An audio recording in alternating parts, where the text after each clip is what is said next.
Olá, tudo bem? Sejam muito bem-vindos à jornada da reabilitação de sucesso. Eu sou Giniton Rodrigues e durante essa jornada você vai aprender como dominar todas as etapas de uma reabilitação com protocolo cerâmico, do analógico até o digital, com previsibilidade, segurança, podendo aumentar em até 3 vezes sua velocidade de produção e o seu faturamento, e ainda ganhando muito mais beleza e naturalidade nos seus trabalhos. Você vai ver como funciona todos os processos de uma reabilitação, desde o momento que o trabalho chega no laboratório, o planejamento, a escolha, a produção da estrutura, a aplicação da cerâmica, até a entrega final ao seu cliente. Vou te mostrar como eu faço todo o planejamento dos meus casos e você vai entender como, logo no início do trabalho, eu já consigo prever como será o resultado final, tendo total previsibilidade e segurança em todas as etapas. Você vai entender aqui, durante essa semana, que a reabilitação não é um bicho de 7 cabeças e que quando ela é planejada seguindo os princípios de estética e função, além de ficar mais natural, também se ganha mais longevidade e conforto para o seu paciente.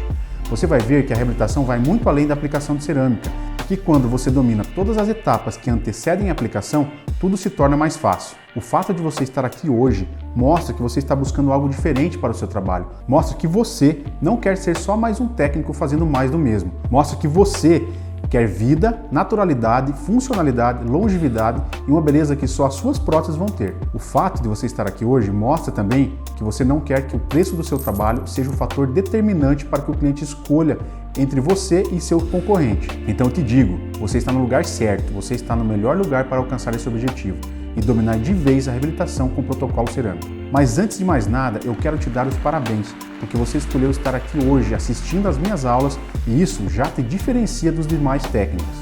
Então nessa jornada, eu vou te apresentar o meu método de trabalho que eu desenvolvi durante mais de 20 anos na prótese e que já foi aplicado e validado por mais de 1000 alunos do Brasil e também em vários outros países. Além disso, durante essa semana você vai ver alguns depoimentos de outros técnicos que também já passaram por essa transformação e alcançaram outro nível na prótese, como é o caso desses alunos aqui. Eu consegui ter uma previsibilidade maior dos meus trabalhos, uma melhora muito grande em estética, em função e no todo mais. Eu consegui aumentar a produção do laboratório na parte de cerâmica em 30%, de um mês para o outro. O meu trabalho melhorou 100%, a qualidade em tudo, em anatomia, em cor, em forma. E assim, é um método simples, mas muito eficaz. E se a gente respeitar esse passo a passo, com certeza qualquer um consegue fazer um trabalho desse. Agiliza o tempo de trabalho de uma maneira que você consegue produzir muito mais rápido. E hoje eu consigo fazer muito mais peças no meu dia de trabalho. E a gente tem conseguido fazer com que os nossos trabalhos aqui atinjam um nível de qualidade, Giniton, que antes a gente nem pensava que fosse possível. Então, mesmo que você já tenha experiência na área e já trabalha há bastante tempo com reabilitação, mas não está totalmente satisfeito com o resultado dos seus trabalhos, ou você que é iniciante e há pouco tempo começou a trabalhar com reabilitação e está cheio de dúvidas, ou mesmo você que ainda não fez nenhuma reabilitação ou que nunca trabalhou com cerâmica, mas quer aprender a fazer da maneira correta, continua aqui comigo porque você vai entender todo o método de trabalho ao longo das aulas dessa semana. E eu prometo que vou trazer dicas valiosas que você já vai sair aplicando no seu trabalho essa semana mesmo. Então acompanha comigo até o fim. Mas agora você pode estar se perguntando como eu cheguei até aqui, o que eu fiz para desenvolver esse método, como eu aqui do interior do Paraná fiz para alcançar tanta visibilidade e ajudei a transformar a prótese de tantos profissionais do Brasil e do mundo. Bom, para você ter uma ideia, antes de eu conhecer a prótese dental, eu trabalhava como auxiliar de mecânico numa cidade do interior do Paraná, chamada Francisco Beltrão. Não desvalorizando a profissão, mas eu odiava aquela função de lavar peças engraxadas com gasolina. Minhas mãos ficavam horríveis e eu fazia de tudo para disfarçar o cheiro, mas mesmo assim eu sempre me esforçava para fazer o meu melhor. Certo dia, um amigo da família, que era dentista, viu meu esforço e me convidou para trabalhar com ele. Ele estava abrindo uma escola de prótese e me ofereceu um emprego em troca de uma vaga no curso. Era uma oportunidade de mudar de vida. Mas as coisas não foram tão simples assim. Eu tinha que fazer de tudo, ser o zelador, o office boy, o secretário e até fazer o cafezinho. Foi bem diferente do que eu imaginei. A escola era grande e tinha aula todos os dias, então eu passava a maior parte do tempo limpando as salas, banheiros, escadas e vidraças.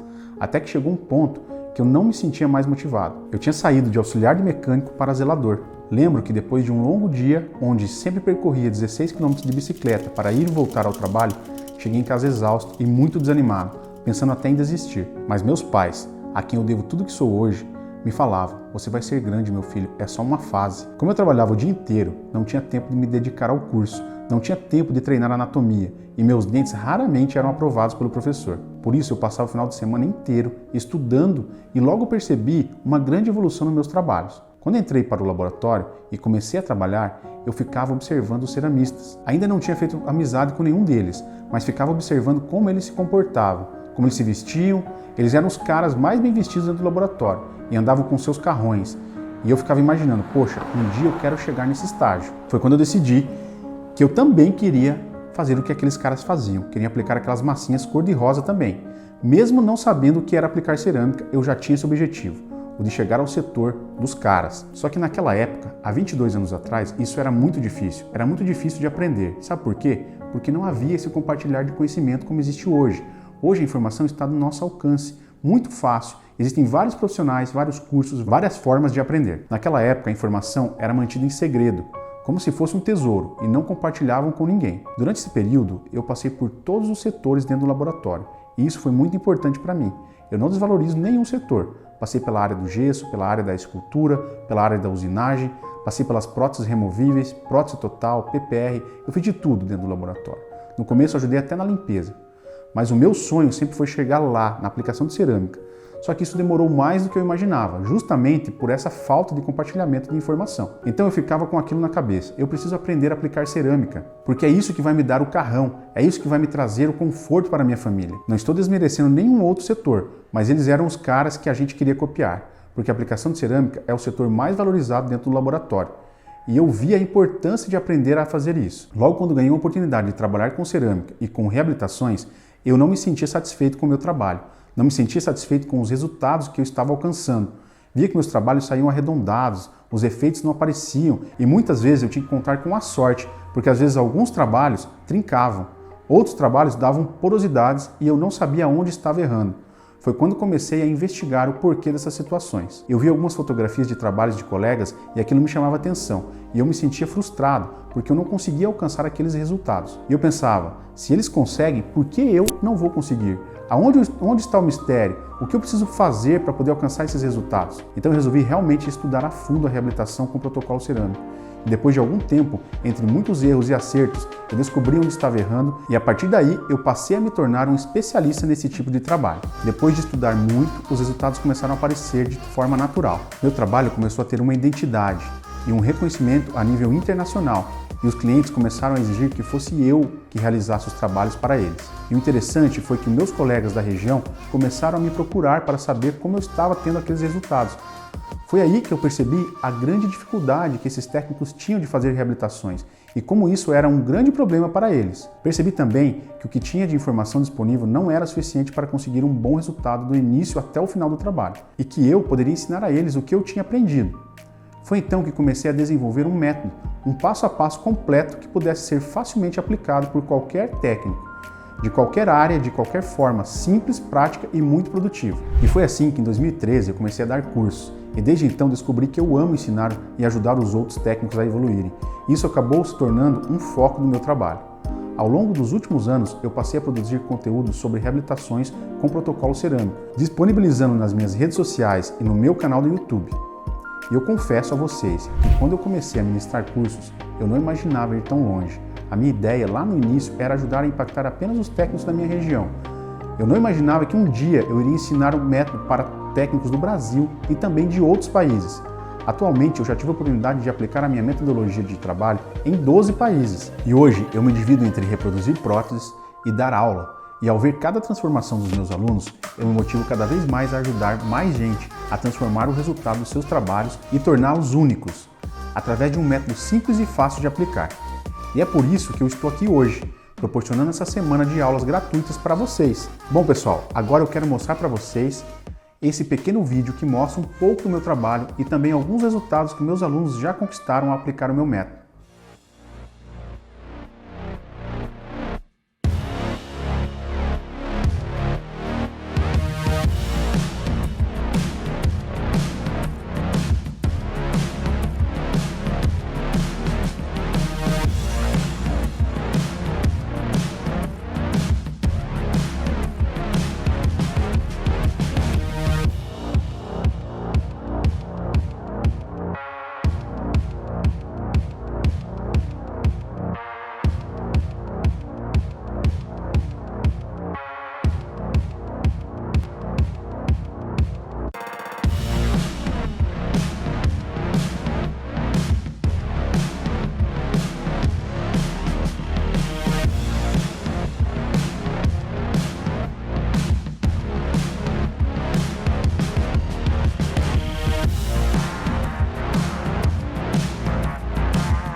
Agora, imagino que você deve estar se perguntando, que método é esse? Como funciona?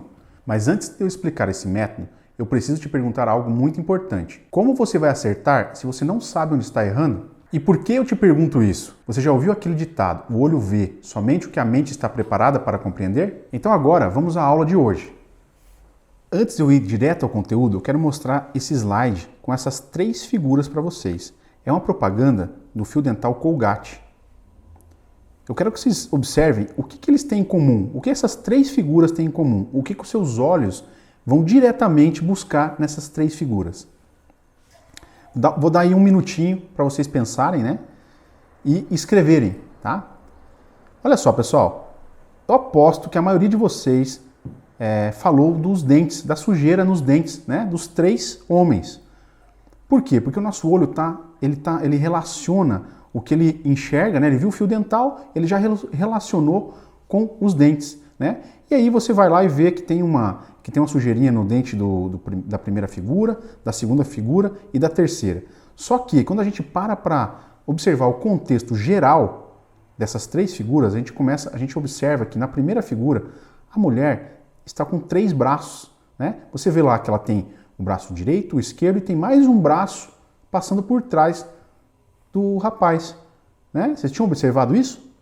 Já na segunda figura, a gente observa que a mulher ela tem 6 dedos, né? São detalhes que o nosso olho, quando ele não está apto a observar o contexto geral, ele passa batido. A gente não consegue, né, identificar esses detalhes. E às vezes é assim que acontece dentro do laboratório. A gente trabalha no automático. Chega um trabalho para fazer, chega uma reabilitação, a gente abaixa a cabeça e faz mais do mesmo, sem observar todo o contexto, toda a realidade daquele trabalho. Vejam já na última figura, na figura da parte inferior do teu vídeo, que o rapaz tem só apenas uma orelha. Tá? Então olha só, como a gente consegue, né, num simples exemplo, já observar o quanto o nosso olho está treinado a observar. Tá?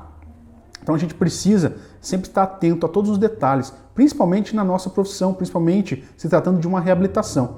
E é isso que eu quero mostrar agora para vocês. Né? A gente vai falar sobre os 15 erros mais frequentes na reabilitação. Tá? Eu quero passar para vocês, né? Eu quero mostrar para vocês alguns erros, né? Esses erros. Eu separei 15, mas se a gente for parar para pensar, existem muito mais. Né? Existem muito mais. Por quê? Porque a gente está reabilitando. Quando a gente fala de reabilitação oral, quando a gente fala sobre reabilitação com protocolo cerâmico, a gente está falando sobre um todo, sobre todo um contexto, né? Sobre dentes, sobre gengiva, sobre funcionalidade, né? Sobre estética. Né? Então a gente precisa estar atento a todos esses detalhes. Então eu vou começar agora pelo erro número 1, né? A coloração gengival. Como é difícil, né? A gente reproduzir uma coloração gengival correta. E eu vou mostrar o porquê que a gente erra. Eu falo a gente por quê? Porque para mim também foi esse processo. Para mim, eu também passei por esse processo. Hoje, com os erros, eu acabei conseguindo evoluir, ter uma curva de aprendizado. Né? Eu não foi sempre diretamente o acerto, não fui direto ao acerto. Eu tive que errar primeiro. E hoje a ideia é compartilhar os meus erros com vocês, né? Para que vocês não precisem estar errando também. Tá? Então, olha só, coloração gengival. Observe ali que eu coloquei um alfinete localizador ali na área da mucosa alveolar. Tá? Então, um dos erros principais na hora de tirar, de fazer a tomada de cor, é que o dentista e o técnico eles vão lá observar a coloração lá na mucosa alveolar. Sendo que a região de papila, que vai ser a área que vai estar em contraste com os lábios, ela não tem a mesma coloração do que a mucosa alveolar. Tá? Então a gente precisa não olhar apenas a mucosa alveolar, e sim o contexto geral. A mucosa alveolar é importante também ser observada, mas ela não é determinante para a coloração, né, da gengiva cerâmica que você vai utilizar. Então olha só, a maneira que eu utilizo também, o que eu observo muito também é a coloração do lábio inferior. Né? Por quê? Porque é o que vai ter maior contraste com as papilas da minha reabilitação superior, tá? Então eu observo sempre essa coloração para que eu consiga estar atingindo, observe só, é a mesma peça, a mesma paciente, tá? Onde eu fiz um enceramento. E nesse enceramento eu utilizei a coloração do lábio inferior, tá? Claro, eu mesclei com a coloração da mucosa alveolar para poder chegar nessa coloração. Então fica uma dica aí, uma diquinha especial para vocês, que vai facilitar vocês a acertarem, né, a coloração gengival, tá? Vamos lá, para o erro número 2, o fechamento interdental. O que é o fechamento interdental? Vamos lá. Fechamento interdental seriam as papilas interdentais, tá? Então, como que eu observo o fechamento interdental, né? O que eu vejo? Olha só, pessoal, uma prótese sem papila interdental, né? Fica estranho, o dente fica muito comprido, né? Fica sem contorno, então a gente acaba percebendo que não existe uma estética, a estética está faltando alguma coisa. Então, quando eu coloco a papila, ó, dá uma olhada, ó, né? Quando eu coloco essa papila no seu devido lugar, com o seu comprimento adequado, que eu vou explicar para vocês aí, ó, olha só, um comprimento adequado da papila, olha como fica diferente, né? Fica uma reabilitação diferenciada já, né? Apenas colocando uma papila. Então, como eu observo o comprimento dessa papila? Eu divido o dente, né, em 3 partes, tá? Terço cervical, terço médio e incisal. E observo a altura do terço cervical para posicionar a papila interdental. Então a papila interdental ela tem que ter 30% da altura da coroa clínica. O tamanho, o comprimento da papila vai ser de 30% da altura da coroa clínica, tá? Então esse slide representa bem aí o que eu quero passar para vocês. Então quando a gente fala de volume de papila, a gente precisa observar a linha de transição para o ponto de contato. Tá? Então o volume da papila ela vai estar ali naquela área de penumbra, onde começa a sair a área de penumbra, aquela área de sombra, né, onde tem a aresta de transição do ponto de contato, ali vai se encontrar o volume da papila. Tá? Então fica uma dica aí bem importante para vocês conseguirem posicionar o volume correto das papilas, tá bom? Plano oclusal. Esse é um erro muito comum aí em reabilitações, tá, pessoal? É a inclinação do plano oclusal, tá? E por quê? Porque a maioria das vezes a gente não monta no articulador semiajustável, a gente não usa o arco facial, né? E aí acontece esse tipo de situação. Olhem só, essa montagem a gente recebeu montado já num articulador charneira, tá? E a gente simplesmente fez a montagem pelo que a gente achava que era o correto. E foi para a prova. Olha o que aconteceu. Totalmente fora, totalmente desalinhado, totalmente inclinado, né? Por quê? Porque não foi montado no arco facial. Então, o que a gente fez, né? A gente fez um novo rodete, né? Com as proporções corretas, né? Quais são as proporções para fazer um rodete? Mais ou menos, né? A gente faz aí um rodete com altura, partindo da área posterior, levando em consideração a tuberosidade maxilar em torno de 8 milímetros de altura, né? E você vem para a região anterior, aumentando, né? Claro, bem em linha, pode vir numa linha reta, você pode utilizar também aquela placa que a gente tem à venda, né? Nas dentais, geralmente é da marca John, onde a gente tem a curvatura de SPI. A gente pode fazer também com a curvatura de SPI, né? E na região anterior, o volume, né, para você fazer o arco vestibular desse rodete, você pode marcar a papila incisiva de 7 a 8 milímetros, tá? Então vamos lá. A partir desse rodete, o dentista vai fazer as marcações, todas corretas, né, linha mediana e tudo mais, onde a gente vai falar um pouco mais para frente sobre isso. E aí sim, o dentista vai fazer o quê? Ele vai registrar, tá? Ele vai registrar com o garfo o posicionamento tridimensional da maxila do paciente, tá? O arco facial, ele é um instrumento para registrar a posição espacial da arcada superior do paciente e transferir essa posição para o articulador. Esse simples procedimento, ele vai evitar situações como vimos no slide anterior, tá? Aquele slide que estava torta, né? Toda torta a reabilitação da paciente, né? No qual não foi utilizado o arco facial. O técnico ele deve respeitar a inclinação obtida e não tentar corrigir o posicionamento, né? E assim ele vai estar evitando o erro do plano oclusal. Então olha só, eu separei 2 fotos aqui, ó, né? A gente montando no arco facial, a gente montando no articulador, transferindo, né, esse posicionamento do arco facial para o articulador. E depois da montagem, observe do lado direito, as figuras do lado direito, que eu tenho o articulador e que ele não está de acordo com as bolachas ali. Você vê que estão tortos os modelos.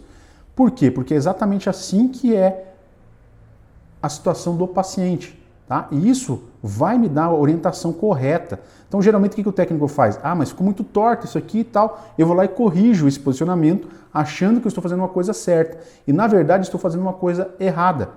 Aonde aí sim eu vou estar adulterando esse plano oclusal. Então, olha só, pessoal, depois que eu fiz toda essa montagem com o arco facial, montei no articulador semi-ajustável, olha só como ficou mais simples e fácil de eu conseguir fazer a minha montagem de dentes, né?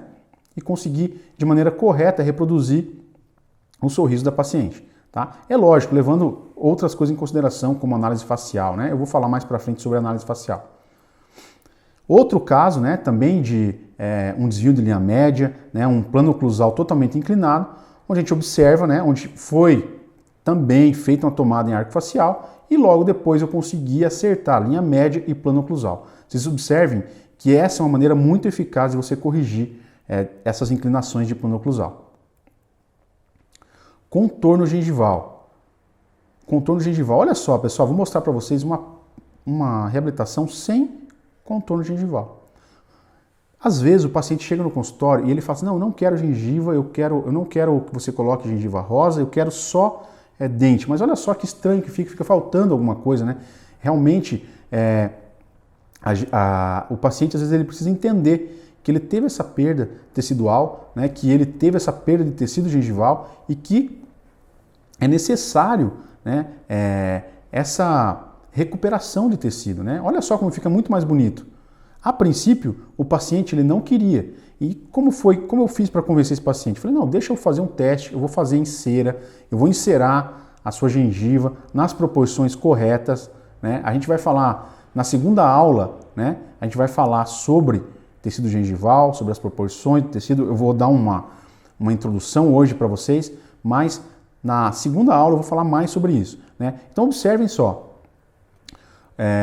Como fica estranho, né? Fica um dente muito comprido, né? Fica sem contorno, né? Sem contorno anatômico. Então olha só, quando a gente faz a gengiva, olha como fica mais bonito, fica mais agradável o sorriso, tá? Mas tudo isso eu preciso mostrar para o paciente, fazer de maneira correta, tá, pessoal? Para quê? Para que ele se convença, né? Não é a gente que tem que convencer só com poucos argumentos, né? Às vezes você vai falar, não, deixa eu colocar uma gengiva artificial. Quando você fala o nome gengiva artificial, o paciente já se assusta, porque ele lembra lá da dentadura que ele usou, desde que ele perdeu todos os dentes, né?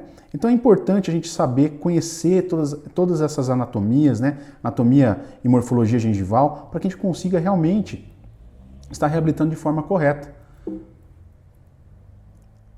Outro detalhe bem importante é o triângulo gengival. Então vou falar um pouquinho sobre o triângulo gengival, né? Sobre como fazer o contorno gengival de maneira correta, observando o triângulo gengival. Então, análise, né, do contorno gengival.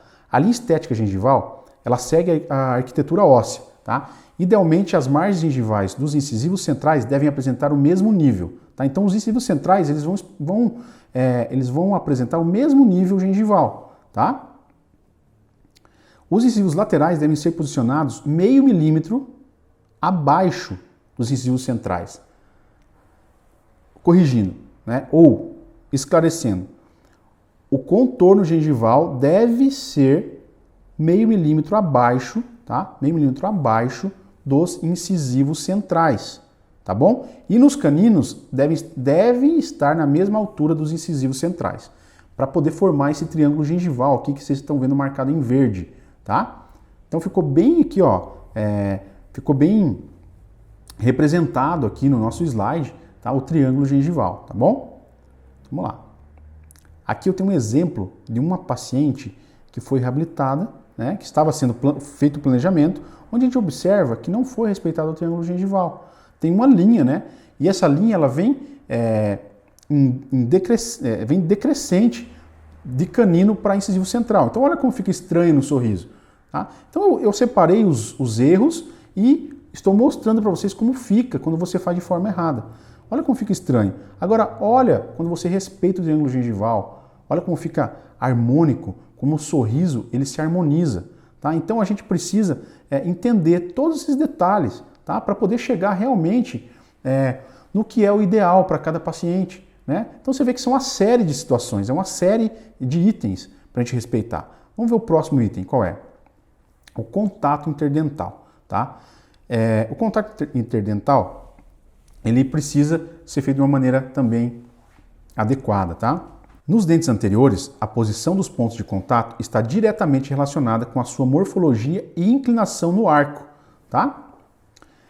Em geral, esses pontos estão localizados em posição que vai de incisal a cervical, a partir dos incisivos centrais para os caninos e dentes posteriores. Tá? Então, eles são... O que vai acontecer? Eles estão localizados em uma posição que vai de incisal para cervical. Só que a gente precisa também observar que não é fechado, né? Ele não é fechado inteiro. Eu tenho um exemplo aqui, ó. Dá uma olhada, ó. Esse exemplo nos mostra um ponto de contato, né? Um contato interdental feito de maneira incorreta, né? Você vê que ele vai do início ao fim da mesma maneira, tá? Então o que a gente precisa fazer? A gente precisa entender a forma correta de fazer, respeitando uma meia interdental e tendo uma profundidade de ponto de contato, né? Então observem que de incisivo central para canino, esse ponto de contato vai ficando mais acima, tá? E em posterior também. Então ele é ascendente para posterior, tá? Vamos lá. A meia incisal. Ameias ou embrasuras são espaços em formas de V entre as faces proximais de dois dentes adjacentes, em contato no mesmo arco dental, tá? As ameias podem ser analisadas por vestibular, incisal, cervical e oclusal. Na ausência das ameias incisais, a boca teria um aspecto de teclado, apresentando os dentes de uma forma monótona, sem divisão dos espaços, tá? Então, entre os incisivos centrais, avalia-se a distância da ponta da papila interproximal à borda incisal, dividindo essa distância em 4 partes, tá? E a distância, o comprimento dessa meia incisal vai ser de 1/4, tá bom? E os outros 3/4 vão ser o comprimento do ponto de contato, tá? Do contato interdental, tá bom? Entre incisivo central e lateral, avalia-se a distância da papila interproximal e a borda incisal e divide em 3 partes. 1/3 dessa distância deve se corresponder à abertura da meia, tá? Os outros 2/3 deverão corresponder ao contato proximal. Você vê que vai aumentando, né? Essa meia incisal ela vai aumentando, tá bom? Então vamos ver agora com o canino, entre lateral e canino, tá? Entre lateral e canino, avalia-se a distância entre a ponta da papila e a borda incisal. Metade dessa distância corresponde à meia interincisal, tá? Ou à meia incisal, tá bom? A outra metade corresponde ao ponto de contato proximal. Entre canino e premolar, a meia entre esses dois dentes deve apresentar abertura igual ou maior que a meia de canino e lateral. Então aí, quando você faz a tua abertura, né, essa abertura da meia entre incisivo lateral e canino, geralmente de canino a premolar, né, a meia do canino para o premolar, vai ser mais ou menos a mesma distância ou um pouquinho maior, tá bom? Entre incisivo lateral e canino, as ameias são muito mais pronunciadas, tá? Devido principalmente ao ângulo distal do incisivo lateral. Entre canino e premolar inferior, as ameias são similares aos dentes superiores, tá? Em todos os dentes superiores, tá bom? Vamos para o próximo erro, então. O próximo erro, pessoal, é não observar a forma dental básica ou a indicação de forma dental básica para aquele paciente. A gente tem, basicamente, 4 formas dentais básicas, que é a quadrada, a ovoide, a triangular e a retangular. E para cada paciente, a gente deve observar os seus dentes adjacentes ou o formato do seu rosto para fazer a indicação, né, dessa forma dental básica. Como eu trabalho essa forma dental básica? Eu trabalho basicamente nos ângulos incisais, tá? Se é mais arredondado, eu vou arredondar um pouco mais os ângulos e nas arestas de brilho, tá? Trabalhando essas arestas de brilho de forma que o dente pareça mais arredondado, ou mais quadrado, ou mais triangular, né? Eu vou trabalhando essas arestas, as arestas de brilho, né? A área de espelho, como muitos chamam, tá bom? Então, fica a dica para vocês. Quando o dente, às vezes você não precisa mudar totalmente a tua forma, né? Mas você às vezes muda na aplicação, no acabamento, na hora de fazer as arestas, tá? De brilho. Caracterização dental. Essa é uma etapa também bem importante, né? Porque você tem que diferenciar a caracterização dental de acordo com cada paciente. Você não pode fazer a mesma caracterização para todos os seus pacientes. Isso, eu digo, relacionado à cor, à textura e à forma, tá? Então, por exemplo, um paciente jovem eu posso aplicar dessa forma, posso trabalhar dessa forma, né? Com ângulos mais arredondados, né? Com incisivos centrais mais alongados, com dentes girovertidos, né? Se assim o paciente quiser, né? E já um paciente mais idoso, eu trabalho com ângulos mais retos, com bordos incisais mais desgastados, né?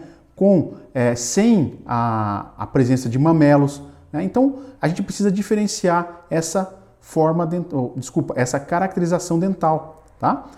Porque a gente não pode fazer a mesma forma, o mesmo dente para todos os pacientes. A gente precisa estar diferenciando isso de acordo com cada paciente. Próximo erro, textura de superfície. Às vezes a gente, na ansiedade, né, de fazer a textura de superfície, a gente acaba errando, né? E acaba prejudicando o teu trabalho, tá? A superfície dos dentes naturais, ela dispersa a luz e reflete em muitas direções, sendo que as próteses devem refletir a luz de maneira similar à superfície dos dentes naturais. Superfícies mais lisas refletem mais luz. Então, olha só, superfície mais lisa reflete mais luz. Quanto maior a quantidade de luz refletida, mais largos e claros e próximos se mostrarão os dentes restaurados. Então, quanto mais lisa a superfície, o dente vai parecer maior, tá? Vai parecer que ele está mais largo, né? E vai parecer maior, tá? Então, olha só, ele vai ter uma característica mais artificial quando você não trabalha a parte de texturização. Para tornar uma restauração imperceptível, é necessário ter em mente as características dos dentes naturais para reproduzi-las durante o procedimento. A textura superficial dos dentes ela se modifica com idade, né? Dentes jovens apresentam rugosidade superficial acentuada. Pacientes mais idosos, devido aos desgastes, a textura superficial ela se mostra mais lisa e regular. Então, vou mostrar uns exemplos para vocês aqui, ó. Esse exemplo é o quê? Na hora de fazer a textura superficial, não prestou-se atenção. E olha só como ficou desfavorável, né? Não ficou bom, ficou riscada a textura, né? Realmente não foi mapeado o dente para se fazer essa textura, tá? Então, sempre a gente deve mapear o dente para fazer essa textura. Então, olha só, usando brocas, né, corretas, tá, com granulações finas, para poder fazer essa textura de maneira efetiva. Olha só o resultado. Olha que bonito que fica. Quando a textura é bem feita, quando a textura ela fica adequada para aquele tipo de caso, tá? Então a gente precisa estar observando de maneira correta. Coloração, tá? Olha só. Vamos falar um pouquinho sobre coloração, né? Sobre como tirar a coloração, né? E como fazer, né? Então, muitas vezes a gente erra na cor ou na tomada da cor. Então, o dente natural, ele é policromático. O que significa policromático? Né? Que ele tem várias nuances, tá? Ou seja, apresenta várias cores. É composto por 3 estruturas e tecidos com propriedades ópticas diferentes. A cor dos dentes encontra-se principalmente relacionada com a cor da dentina e com a espessura de esmalte nas diferentes regiões da coroa dental. Embora a espessura da dentina e o grau de translucidez do esmalte também interfiram na cor dos dentes. A cor sofre, então, forte influência da cor de dentina e está sujeita a alterações fisiológicas ou patológicas. A região cervical se mostra mais escura, diminuindo gradativamente em direção ao terço incisal. A cor pode ser percebida e representada através de parâmetros matiz, valor e croma. A matiz pode ser definida como o nome da cor ou cor básica de um objeto, vermelho, amarelo, azul, etc. Em odontologia, essa dimensão representa as cores A, B, C ou D, onde A é vermelho marrom, B é amarelo, C é cinza e D é vermelho cinza. Croma refere-se ao grau de saturação da matiz, ou como a intensidade da cor, se é A1, A2, A3 e assim sucessivamente. O valor pode ser definido como o brilho, a luminosidade da cor. Na escala Vita, por exemplo, do maior para o menor, a gente pode observar A1, B1, B2, D1, A2, C4 e assim sucessivamente. A cor A1 tem o mesmo matiz que a cor A3, entretanto, a cor A3 tem maior croma e menor valor que a cor A1. Então não sei se deu para ficar bem claro, tá? Mas, resumidamente, é dessa maneira que a gente observa a coloração. Então aqui eu tenho um exemplo, né, de como tirar a cor, né, onde eu observei, nesse caso, o matiz, certo? O croma e a luminosidade. Então a gente chegou na conclusão de uma cor A1, matiz A1 com saturação A1, com saturação A2 e A1, tá? Então observem, né, a última figura, o caso finalizado, já com a parte gengival também, né, feito a tomada de cor devida, a gente consegue mimetizar muito bem essas restaurações. Proporção dentária. Esse também é um erro que eu observo muito, né, em reabilitações. Às vezes a gente não levar em consideração o tamanho dos incisivos centrais para fazer os incisivos laterais e os caninos, né? Onde a gente às vezes erra, onde a gente às vezes deixa desproporcional, um lateral muito largo, né, um canino muito largo ou muito estreito, né? Então a gente precisa estar observando essas proporções, tá? Então, das muitas propostas apresentadas ao longo do tempo, com o intuito de alcançar a fórmula da perfeição, poucas prevaleceram até hoje. De todas, a mais conhecida é a proporção áurea. Tá? Então, a que a gente mais conhece é a proporção áurea, descrita pelo filósofo Pitágoras, que procura relacionar a beleza encontrada na natureza com as proporções matemáticas. Pitágoras determinou que uma proporção numérica na qual a relação entre as partes fosse de 1 para 1,6 seria reconhecida como bela. Usando essa fórmula, o sorriso é considerado esteticamente mais harmonioso quando visto frontalmente, tendo cada dente sensivelmente 62% do tamanho do dente imediatamente anterior a ele. Então, explicando, tá? Explicando isso que eu acabei de passar para vocês, tá? O incisivo central, se o incisivo central tem 10 milímetros de largura, o incisivo lateral vai ter 60%, mais ou menos 60% da sua largura. Então, se o incisivo central tem 10 milímetros de largura, o lateral vai ter 6 milímetros de largura. E se o lateral tem 6 de largura, então a porção mesial do canino vai ter 3,6 milímetros de largura. Então essa é uma proporção, né, adequada e geralmente fica harmônica mesmo. Tá? Então você pode fazer essa medição, né? Você pode inclusive medir esses dentes de estoque, eles vêm mais ou menos nessa proporção. Tá? Borda incisiva, o erro da borda incisiva. Tá? Então vamos lá. A margem incisal visível em posição de repouso do lábio superior, na maioria das vezes, é de 1 a 3 milímetros. A quantidade de exposição dos dentes varia com a idade e sexo. A quantidade média de dentes expostos decresce com a idade para dentes superiores e aumenta para os dentes inferiores. Então, quanto mais o tempo passa, quanto mais as pessoas envelhecem, elas expõem mais os dentes inferiores e expõem menos os dentes superiores, tá? Então, num paciente jovem, a quantidade de margem incisal dos incisivos superiores é de aproximadamente de 2 a 3 milímetros, enquanto numa idade mais avançada, a margem incisal encontra-se desgastada e não fica exposta. Em média, as mulheres expõem mais os dentes superiores que os homens.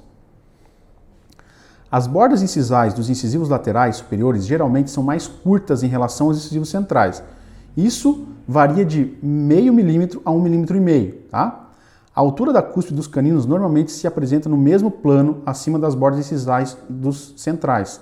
Então, os laterais eles estão um pouco mais acima, né, um pouco mais curtos que os incisivos centrais, e o canino, a borda do canino, né, a ponta de cúspide do canino, ele coincide, né, com a borda dos incisivos centrais. Tá? Para pacientes jovens, né, ou em pacientes jovens, apresentam-se mamelões nas bordas incisais dos incisivos. Então, pessoal, isso é bem importante também a gente entender, que você não vai fazer mamelões para todo mundo, você não vai colocar mamelões num paciente de 70 anos, tá? Esse é um erro bem frequente aí, né? Num paciente idoso, o plano incisal apresenta-se em linha reta, com os ângulos incisais mais definidos e as meias incisais fechadas ou ausentes. Então, olha só, quando eu vou fazer uma reabilitação para um paciente mais idoso, as minhas meias incisais vão ser mais brandas ou quase ausentes, tá? Pacientes com hábitos parafuncionais, né, como bruxismo e apertamento, geralmente apresentam um sorriso envelhecido devido aos desgastes acentuados, tá? Então, às vezes, você vai reabilitar só parcialmente um paciente, né, que tenha parafunção, né, como bruxismo. Então, essas são características desse tipo de paciente. Então, vamos para o próximo. Eu vou mostrar para vocês alguns erros, né? Olha só esse paciente, né? A gente foi fazer a aplicação e acentuou muito ou pronunciou muito os mamelões. Então, veja que não ficou adequado para essa paciente. Então, já na segunda foto, ó, a gente já acertou, já deixou mais discreto, né, a presença desses mamelões e conseguiu acertar melhor os bordos incisais, tá? Vamos lá. O 14º erro, né, a linha do sorriso. Tá? A linha do sorriso, né, a gente erra bastante isso, né, eu percebo muito esse tipo de erro, né, quando a gente vai fazer uma prova, tá? A linha do sorriso, ela está diretamente ligada com a curvatura de Spee, né, que é uma linha curva no sentido antero-posterior, tá? Que ela vai da região anterior para a posterior, que tangencia a ponta das cúspides vestibulares dos dentes posteriores e as bordas incisais dos incisivos, tá? Então, pessoal, a gente precisa entender que num plano normal, olha só, eu separei duas figuras, né? Um plano normal do lado direito e um plano invertido, né? Ou uma curva invertida do lado esquerdo, onde eu coloquei ali uma carinha triste, que o sorriso fica voltado para baixo, né? Onde a curvatura está errada, e uma carinha feliz para vocês poderem entenderem, né, que a linha do sorriso ou a curva de Spee, ela vai em ascendência para a posterior, expondo mais os dentes anteriores, tá? E escondendo um pouco mais os dentes posteriores, fazendo essa curvatura, tá?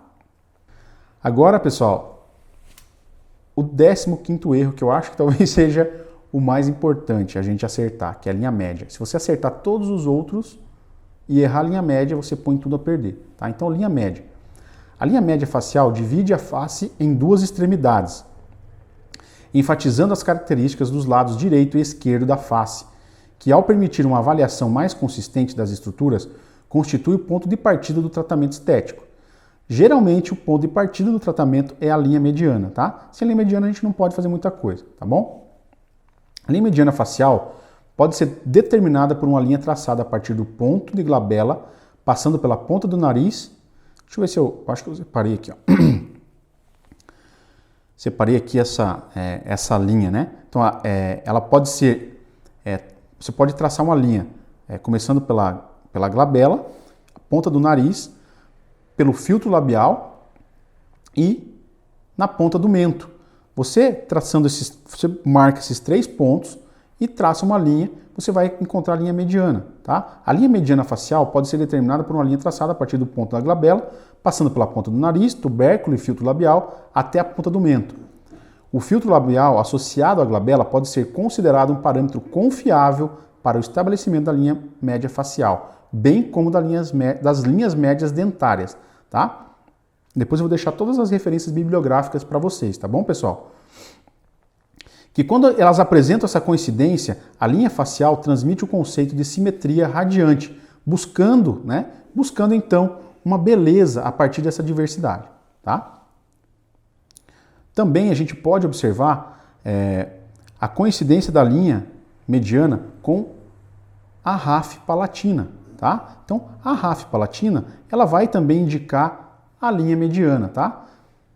Também uma referência para a gente observar, tá bom? Observe bem nessa foto aí, ficou bem evidenciado, né? Então, pessoal, vamos fazer um checklist, né? Eu vou deixar esse checklist para vocês baixarem aí embaixo do vídeo, né? Para vocês poderem, todas as vezes que vocês forem mandar um trabalho, vocês podem estar visualizando esse checklist e comparando se vocês fizeram todas essas etapas.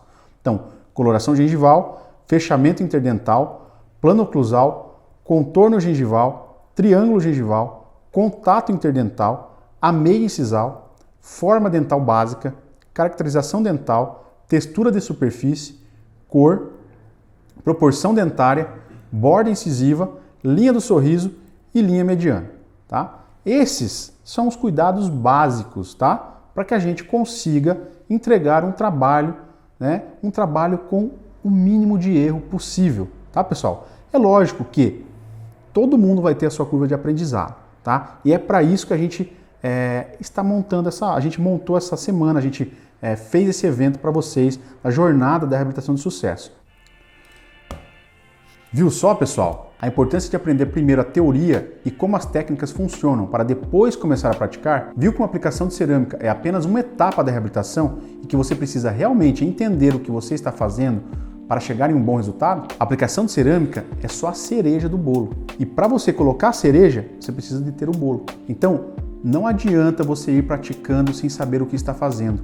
Ou melhor, você até pode fazer isso, mas eu te digo, você vai perder muito tempo errando e fazendo coisas que só complicam o fluxo do seu trabalho. E é por esse motivo que muita gente não trabalha com reabilitações, porque acham muito complicado, que é difícil, que isso não é para mim. Imagina eu fazer um caso tão grande.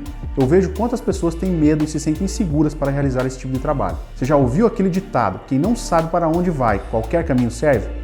Pois é exatamente o que acontece na prótese. Por isso, é muito importante você ter o conhecimento que vai te direcionar para o caminho certo. E indo mais além, o conhecimento sobre técnicas que irão encurtar muito esse caminho, como é o caso do planejamento que te dá previsibilidade e segurança até o final do trabalho, aumentando a velocidade e a qualidade. Bom, agora que vocês viram o que não fazer, eu vou começar a falar sobre o que você deve fazer, sobre o que realmente funciona, sobre o que precisa fazer para conquistar um excelente resultado final. Eu vou te mostrar como dominar a reabilitação é mais simples do que você imagina, que você pode ter um resultado muito mais natural, eficaz e previsível. Mas como nosso tempo já está acabando, esse vai ser o tema da nossa próxima aula da Jornada de Reabilitação de Sucesso, que vai ser liberada amanhã, terça-feira. Nessa aula eu vou te apresentar um caso completo do início até o final. Agora, por enquanto, eu gostaria que você deixasse seu comentário lá na nossa comunidade exclusiva da jornada. E é só clicar no botão que está aqui embaixo desse vídeo e comentar lá. Me diga se você se identifica com algum erro ou se ficou com alguma dúvida, que eu vou fazer o possível para responder a todos. Não esqueça também de mandar para os seus amigos e postar um stories lá no Instagram com a hashtag Reabilitação de Sucesso. Não esquece de me marcar também. Te vejo no próximo vídeo amanhã, terça-feira. Até lá!